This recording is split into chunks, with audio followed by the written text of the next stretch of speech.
जय हिंद दोस्तों, आज हम इस वीडियो में Luce and GK series parliament से रिलेटेड इंपॉर्टेंट एमसीक्यूज देखेंगे। अगर आपको इस वीडियो का पीडीएफ चाहिए तो आप इस वीडियो का पीडीएफ हमारे टेलीग्राम ग्रुप से ले सकते हैं। टेलीग्राम ग्रुप का जो लिंक है इस वीडियो के डिस्क्रिप्शन में आपको मिल जाएगा।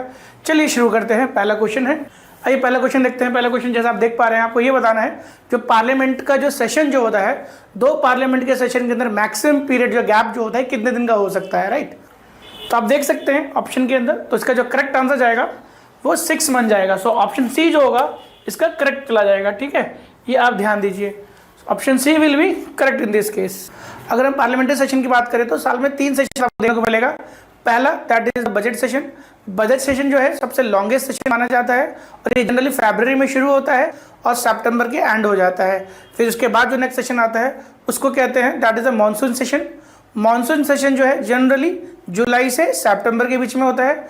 और थर्ड सेशन जो होता है विंटर सेशन, जो अभी होने वाला ही है, ये मोस्ट प्रोबेबली ये जो है नवंबर से दिसंबर के बीच में रहता है, राइट।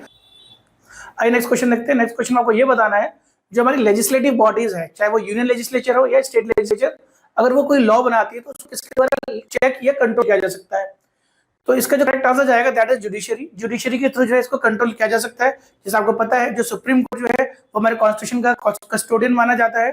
अगर हम बात करें आर्टिकल 13 की, आर्टिकल 13 में क्लियरली मेंशन है अगर कोई भी लॉ हमारे सेंट्रल लेजिस्लेशन या स्टेट के द्वारा अगर बनाया जाता है, अगर वो फंडामेंटल राइट के डेरोगेटरी या इनकंसिस्टेंट होगी तो ऐसे लॉ को क्या माना जाएगा, ऐसे लॉ को वॉइड माना जाएगा। इसी को हम जुडिशियल रिव्यू भी कहते हैं। तो इस क्वेश्चन का जो करेक्ट आंसर जाएगा दैट इज ऑप्शन सी। सी जो है judicial review, that will be the correct answer in this case. आइए नेक्स्ट क्वेश्चन देखते हैं। नेक्स्ट क्वेश्चन में आपको ये बताना है जो पार्लियामेंट में जो ऑफिशियल अपोजिशन ग्रुप जो होते हैं उसको रिकॉग्नाइज करने के लिए उनके पास कितने मेंबर की रिक्वायरमेंट होती है। तो इसका करेक्ट आंसर है दैट इज 1/10 यानी 10%। जैसे आपको पता है लोकसभा की बात करें, लोकसभा में टोटल 543 इसका स्ट्रेंथ है, तो उसका जो 10% होगा दैट इज 55 अराउंड। तो 55 यानी 10% जो वैल्यू जो 10% जो मेंबर्स होंगे जो स्ट्रेंथ की, उसकी रिक्वायरमेंट होगी अपोजिशन के लिए, राइट। तो इसका आंसर आप देख सकते हैं जो ऑप्शन डी है दैट इज 1/10, ये इसका करेक्ट आ जाएगा। So option D will be correct in this case. आइए नेक्स्ट क्वेश्चन देखते हैं। नेक्स्ट क्वेश्चन आपको ये बताना है जो हमारे पार्लियामेंट का मोस्ट इंपॉर्टेंट फीचर जो है वो कौन सा है। जैसे ऑप्शन देख रहे हैं यूनियन, पहला जो ऑप्शन है यूनियन लेजिस्लेचर, तो यस जो यूनियन पार्लियामेंट है हमारा यूनियन लेजिस्लेचर है, ये बिल्कुल सही है। ऑप्शन बी है it also in comprises the president. President भी इसी के ही पार्ट माने जाते हैं, पार्लियामेंट के ही पार्ट माने जाते हैं। नेक्स्ट है बाइकैमरल नेचर, यस पार्लियामेंट हमारा बाइकैमरल होता है। डी है द अपर हाउस, जिसको हम लोग राज्यसभा कहते हैं। पार्लियामेंट इज नेवर डिसॉल्व, ये बात सही है। तो 4 ऑप्शन जो है इसके अंदर जो है वो बिल्कुल वैलिड है। बट यहाँ पे पूछा कि मोस्ट इंपॉर्टेंट क्या माना जाता है, तो मोस्ट इंपॉर्टेंट माना जाता है प्रेसिडेंट। प्रेसिडेंट पार्लियामेंट का पार्ट माना जाता है और बिना प्रेसिडेंट के कंसेंट से कोई भी लॉ नहीं बनाया जा सकता। तो मोस्ट इंपॉर्टेंट फीचर पूछा जाए तो यहाँ पे जो करेक्ट आंसर जाएगा that will be option B, that is the president. So option B will be correct in this case. आइए नेक्स्ट क्वेश्चन देखते हैं। नेक्स्ट क्वेश्चन में आपको ये बताना है जो जापान के पार्लियामेंट है उसको क्या कहते हैं। तो इसका जो करेक्ट आंसर जाएगा that will B national diet. तो जापान के बारे में बात करें तो कुछ एक्स्ट्रा इन्फॉर्मेशन में आपको पता होनी चाहिए। जैसे अगर हम कैपिटल की बात करें तो टोक्यो है, वहाँ की लैंग्वेज क्या है, जापानीज है, ठीक है। चलिए आगे देखते हैं नेक्स्ट क्वेश्चन। तो देख सकते हैं इसका जो करेक्ट आंसर जाएगा that is option A, that is diet, ठीक है। तो ये आपको ध्यान देना है। आइए नेक्स्ट क्वेश्चन देखते हैं। नेक्स्ट क्वेश्चन देखते हैं। नेक्स्ट क्वेश्चन आपको ये बताना है चाइना के पार्लियामेंट क्या कहते हैं। जो चाइना में पार्लियामेंट है उसका नाम, तो इसका करेक्ट आंसर है नेशनल पीपल कांग्रेस। जो देखते हैं जो ऑप्शन ए जो है यहाँ पर, ऑप्शन ए करेक्ट रहेगा नेशनल पीपल कांग्रेस। और अगर नेशनल पीपल कांग्रेस की बात करें तो ये लार्जेस्ट पार्लियामेंट्री बॉडी वर्ल्ड की, राइट, लार्जेस्ट पार्लियामेंट्री बॉडी, ये ध्यान देना, ठीक है। वर्ल्ड की सबसे लार्जेस्ट पार्लियामेंट्री बॉडी या लेजिस्लेटिव बॉडी कहा जाए तो चाइना की है, उसका नाम क्या है, that is the national people Congress, ये ध्यान देना है। और साथ में बोला जाए करंटली पूछा जाए तो टोटल कितने मेंबर है इसके, तो अगर इसकी स्ट्रेंथ की बात करें तो टोटल स्ट्रेंथ कितनी है 298 मेंबर्स, ठीक है, ये ध्यान।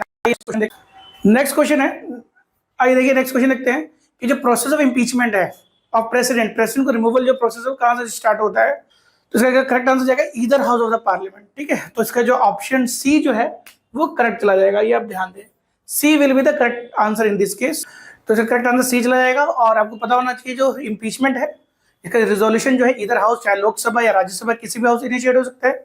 अगर 1/4 ऑफ द मेंबर दोनों हाउस के अंदर सपोर्ट हो जाता है उसके बाद 14 डेज का नोटिस मिलता है, उसका हियरिंग प्रोसेस होता है, उसके बाद 2/3 स्ट्रेंथ ऑफ द हाउस अगर सपोर्ट करती है तो प्रेसिडेंट जो है इम्पीच कर दिए जाते हैं, ये पता होगा। ये नेक्स्ट क्वेश्चन देखते हैं इसी सीक्वेंस में। आइए नेक्स्ट क्वेश्चन देखते हैं। नेक्स्ट क्वेश्चन आपको ये बताना है इसमें से किसके पास ये पावर है कि नया ऑल इंडिया सर्विस जो है वो क्रिएट कर सकती है। तो इसका आंसर जाएगा पार्लियामेंट। पार्लियामेंट के पास ये शक्ति है। आर्टिकल 312 312 आर्टिकल 312 ये पावर देता है एक या एक से ज्यादा ऑल इंडिया सर्विस जो है वो क्रिएट किया जा सकता है, लेकिन कंडीशन है कि राज्यसभा ये रिजोल्यूशन पास करे कि वो नेशनल इंटरेस्ट के अकॉर्डिंग है तो हो सकता है, आर्टिकल 312 के according.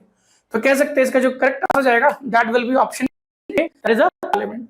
Parliament is the correct answer in this case. आइए नेक्स्ट क्वेश्चन देखते हैं। नेक्स्ट क्वेश्चन आपको ये बताना है जो कोरम मतलब minimum members required to Lok Sabha कितनी होनी चाहिए उसी को कोरम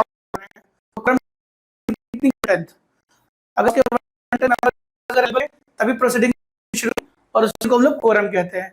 आइए नेक्स्ट क्वेश्चन देखते हैं। नेक्स्ट क्वेश्चन आपको ये बताना है जो इंडियन पार्लियामेंट है वो किस चीज से बना होता है। अभी थोड़ी देर पहले हमने डिस्कस भी किया था। अगर मैं इंडियन पार्लियामेंट की बात करें तो इसमें लोकसभा राज्यसभा तो होता ही होता है, बाइकैमरल नेचर होता है, साथ में प्रेसिडेंट भी होता है। प्रेसिडेंट भी इसी का ही पार्ट माना जाएगा। तो देख सकते हैं यहाँ पे ऑप्शन डी जो होगा वो यहाँ पे करेक्ट चला जाएगा। Option D will be correct in this case. आइए नेक्स्ट क्वेश्चन देखते हैं। नेक्स्ट क्वेश्चन आपको ये बताना है इसमें से कौन पार्लियामेंट के मेंबर को डिस्क्वालीफाई कर सकता है। तो इसका करेक्ट आंसर जाएगा प्रेसिडेंट। बट प्रेसिडेंट अपने डिस्क्रिप्शन से नहीं कर सकते हैं, वो इलेक्शन कमीशन ऑफ इंडिया की रिकमेंडेशन के बाद ही कर सकते हैं। तो देख सकते हैं इसके अंदर ऑप्शन डी जो है the president in consultation with election commission. Option D जो दिख रहा है आपको ये इसका सही चला जाएगा। ठीक है, ये ध्यान देना है आपको।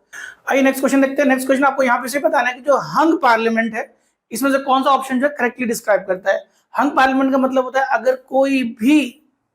अगर किसी पार्टी के पास मेजोरिटी नहीं है तो गवर्नमेंट नहीं बना सकते। तो आप देख सकते हैं ऑप्शन ए जो है उसमें क्लियरली लिखा हुआ है a parliament in which no party has clear majority so the condition will be the hung parliament. So option A जो होगा इसका करेक्ट रहेगा। तो डियर स्टूडेंट्स ये तो कुछ important question specially in the Lucent GK series in the topic of the parliament. हम अगली वीडियो में और भी इंपॉर्टेंट क्वेश्चंस लेकर के आएंगे। So dear students see you in the next video. Till then bye bye.